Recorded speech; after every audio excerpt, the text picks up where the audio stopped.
So just a little around 13 weeks ago, the campaign was kicked off. On January 6th, which was about 6 weeks ago, myself and 2 other staffers met in the Boston Public Library in downtown Boston, wondering how we could possibly get all of the things that we were wanting to get done between now and March 3rd. Since that time, we are now opening, this is our 6th office. I think they're just messing with me at this point. We opened our 6th office as of today. We have 60 staff across the state. 45 of them are responsible for direct voter contact. We have folks that are communicating to elected officials, folks within the labor movement, and folks that are involved with that make the decisions across the state. One thing that we didn't expect was that going into it 2 weeks out, we would be tied for second in the state of Massachusetts. So one thing I would ask, in a number of these districts, the big number that you should remember, and I'm sure you all have heard all the pundits talk about, is getting to 15%. There's at least 2 districts where we're there. There's another 3 to 4 where we're almost there. And these districts will be determined by less than 500 votes as far as who gets delegates and who does not. So if you have 15 minutes or you have 15 hours between now and by the time the polls close on March 3rd, we would ask that you take some of your time and we will make good use of it. So thank you so much for coming out. We have a lot of work to do, and I don't want to belabor this any longer. I do want to turn it over to our next speaker. She was elected to city council at the age of 21 here in Medford. She then served for 18 years, and recently, in November, she was elected as mayor of Medford. She's a mother of 3, an attorney, and the current mayor of Medford, Breanna Lungo-Koehn.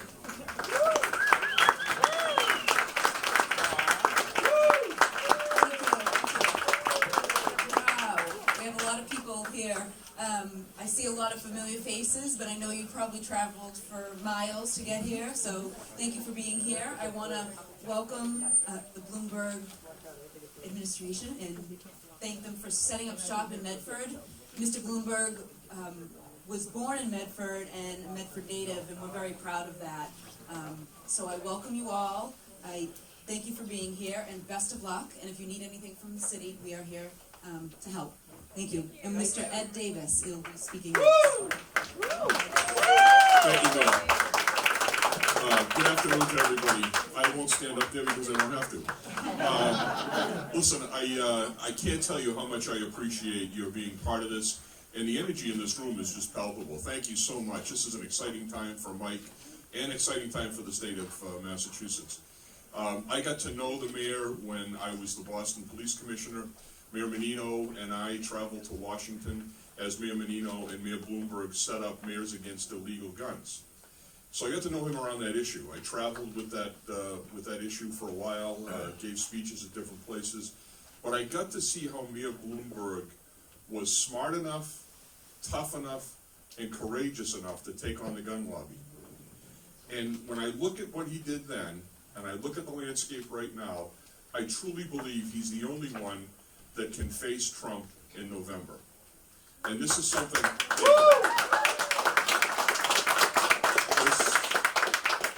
this is a time when everyone needs to do the right thing, because we have some serious problems in this country.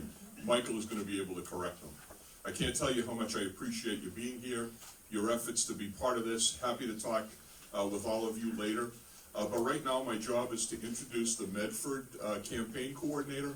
Her name is Edie Silva. Edie? Real quick, Edie stepped outside for just a second. She's coming right back in. One thing I wanted to say is we will make sure that we have a selfie line. We would respectfully request, however, that no one ask for signatures. That way it will allow us to have more folks to be able to have their picture taken. So I would ask that you please respect Mr. Douglas on that. Thank you so much.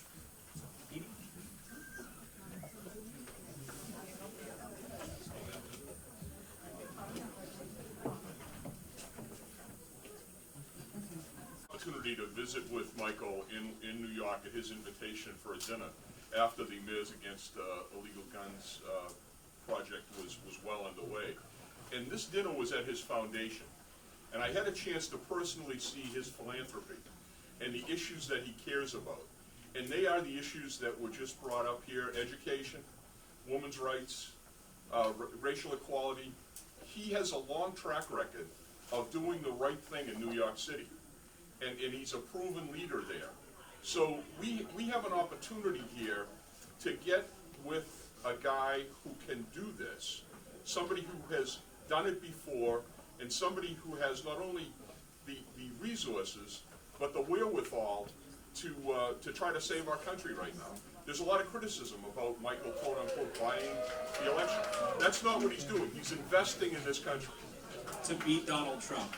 And if you take nothing away from here, I want you to take three things away.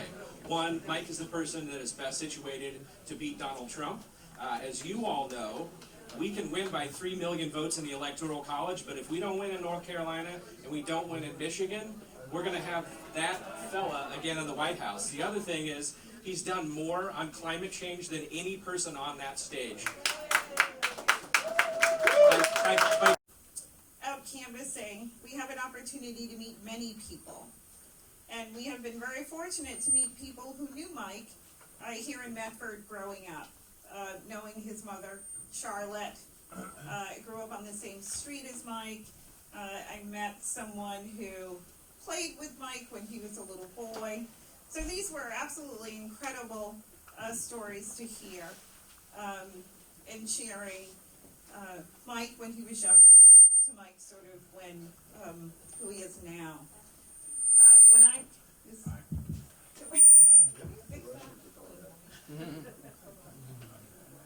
that better? That's better. So I personally had an opportunity to meet Mike Bloomberg. I was 28 years old a couple of months ago. I was 28 years old.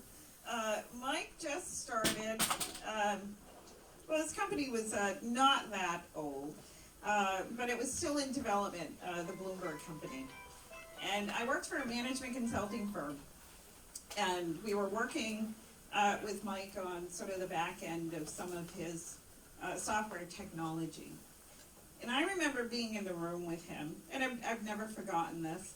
Not only is he extremely bright and intelligent, but I felt his compassion and a warmth from him that carried me pretty much throughout my career.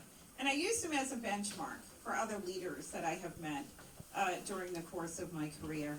And so for me, being involved in Mike Bloomberg 2020 is personal, and I think it needs to be personal for all of us to make sure that Mike gets to the White House, works with all of us to defend our democracy, and so we can defeat Donald Trump. And that is why we are all here in support of him. So I want to thank you all for coming. Hopefully Mike is on his way in. He's coming. Is everybody ready?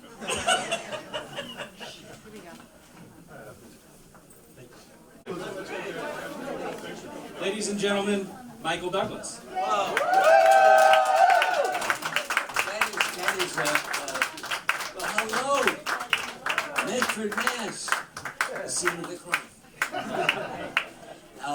What a wonderful turnout. Thank you all so much. Breanna, how are you? Just wanted to just acknowledge and say hello. Very nice to meet you. So much to meet you. And thank all of you. Wow, what a wonderful turnout, a gorgeous day like this. And for you to be here means a lot. This office is going to kick some serious butt. I can feel that right now. This is really, really well done. So I guess how did I get here? Well, I mean, I've never done this before. I guess I did it in the movies. I did play the president. I played the president one time. It's a little different. I knew how the script ended. It always makes it a little easier. But, I mean, this is a twofold situation. Like most all of you that are here, I've progressively become more and more concerned about the direction that our country is going in the last 3 years. I mean, core concerns about the Republic, our Constitution, and finding it very disturbing. And at the same time, I was so ecstatic when Mike Bloomberg threw his hat in the ring almost 3 months ago now, having followed him for a long time. And I get a particular kick out of this because, as many of you know, I lost my dad very recently.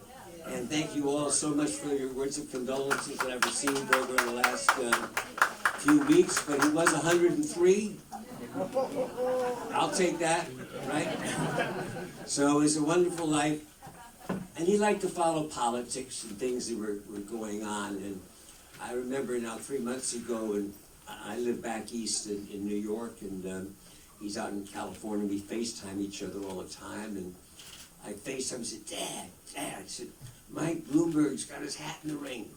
And you know, he just sort of nodded, it was all good. He said, I'm all in, Dad, I'm all in. And contacted the Bloomberg organization that first day to come out here because I had a little experience with Mike. Not only as a New Yorker, I was in New York on 9/11. I watched what happened soon after that with the terrible economic demise that existed throughout the country, and saw Mike when he came into office soon after 9/11 and what he did to our city of 12.5 million people, which I think is more than most of our states, you know, sizes. And it was extraordinary how he reached out in so many ways. We knew about him as a businessman. And I guess one of the things that really impressed me is, you know, he froze all his interests when he became mayor of the city for 12 years. And wouldn't we all like to have a company that we just divested ourselves of all our interests for 12 years and it quadrupled in value while we were gone? You know, I said, I like Mike. This guy's doing something really right. And then I knew he was a successful businessman, but then I saw him as a politician, as the mayor of New York, and his improvements were extraordinary. The city was really hurting. He found 500,000 more jobs for the city. He did a tremendous amount for the education, both public schools, raising salaries for teachers, working on all sorts of programs.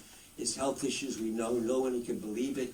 When he said there's going to be no smoking in bars and restaurants, and yeah, right, sure. And he pulled it off.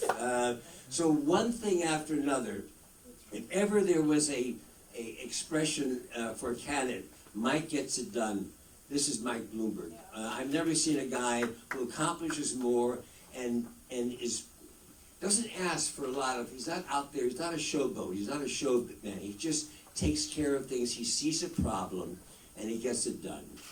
Now, there's been a lot of talk about all the money he's spending for this campaign, and people always ask him, you're spending so much money to beat Trump, and he says, would you like me to spend less? No. So, I mean, there you go. And while he's been at it, while he's been a successful businessman, an incredible mayor of our city, he has spent over $10 billion in his philanthropy work, which is just amazing. Personally, again, for me, yeah, I was in New York in 1980. Going home was in December. It was a cold night. I remember a really snowy night, and I was going home from having a good time with a buddy up on the west side where I lived, and we passed by all these ambulances and police cars, and it was the night that John Lennon got shot. And I knew John and the friend I was with, Jan Winter, who ran Rolling Stone magazine, was close friends. And we started afterwards a group called Ceasefire, and I've been actively involved in different handgun and assault rifle issues for the last 40 years. And truthfully, I've not seen a whole lot accomplished in this issue rather than conflict. That's before Mike really got involved in this with every town. And the results have been quite amazing. So everywhere you look even in the coal issue. You know, the money that he spent with the Sierra Club in terms of reducing our coal output has been really impressive. So these are all things along the side that you see that lead me to say this is really truly one of the best candidates we've had running for office in 30 or 40 years. So, I mean, he may not win the contest in stand-up comedian of the time, but you can't be everything to everybody. So I just admire this guy so much, and I'm really happy to be out here sharing it, and obviously with this turnout. So we got tomorrow's get out the vote. We start getting out the vote on tomorrow, leading up to March 3rd, which is, I think we're going to be in a very exciting time. So I ask all of you, and first of all, I say thank you so much for being here today, for supporting Mike, and really hope that you put a little sandpaper on those knuckles, get them, so soften them up a little bit for those hard wooden doors that we're going to be knocking on heaven's door.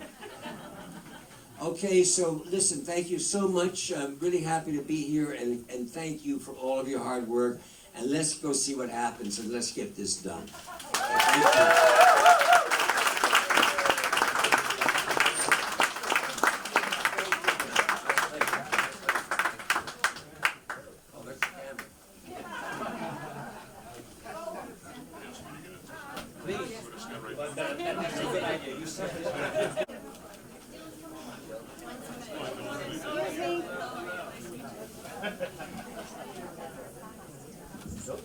Did I introduce my better half? This is my son, Billy.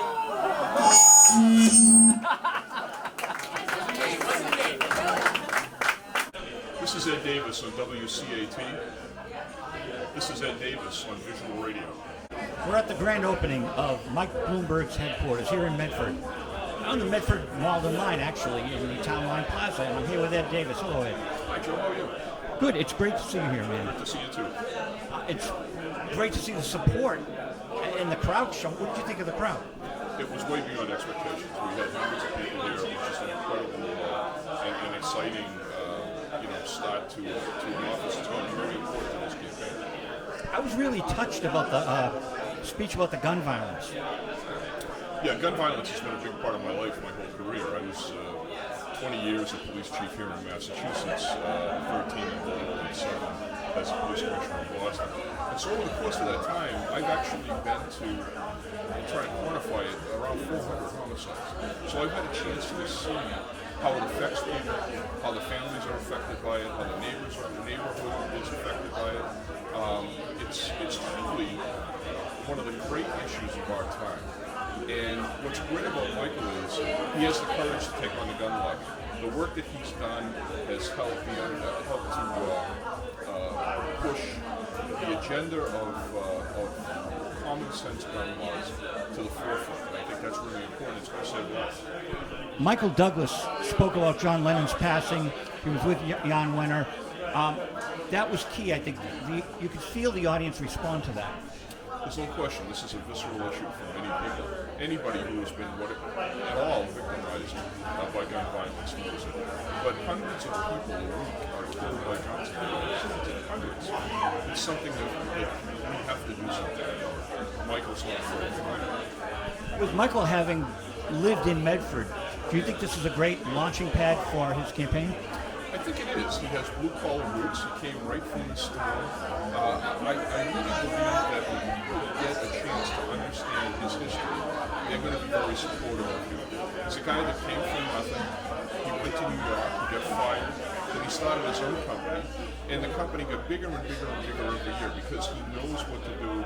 He's a very accomplished businessman. It's not all fakery with him. It's all valid, solid information. He's giving his financial information out. He's disclosing everything that's happened to him in 30 years in business. This is a man who we can trust, a man that's had the experience to really develop an agenda that's very close to me. Issues around gun violence, issues around women's rights, issues around environment. He's in the right place in all those things, and particularly education. He was the mayor of a big city, biggest city in the country. Michael Douglas made the point that twice as many people live in New York City as live in the whole Commonwealth of Massachusetts. So he knows how to govern.